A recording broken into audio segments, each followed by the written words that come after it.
Anong pagpapalang tinatanggap ng mga mahabagin? Tinatanggap ang habag.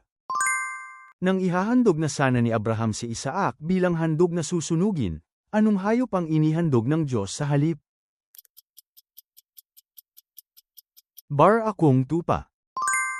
Ano ang sinisimbolo ng tinapay at alak na ibinahagi ni Jesus sa kanyang mga alagad sa huling hapunan?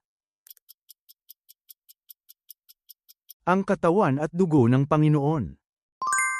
Nang mang-aral si Esteban, ang kanyang mukha ay tulad ng ano? Mukha ng isang anghel. Ano ang pangalan ng bundok na balak pag-alaya ni Abraham kay Isaac bilang handog na sinusunog? Bundok Moriah. Inilabas na ang Biblia sa Salita App. Pagbabasa ng Biblia, multiple choice na quiz sa Biblia na may mga pahiwatig at paliwanag. Pagsasaulo ng Biblia at Havruta Family Devotion.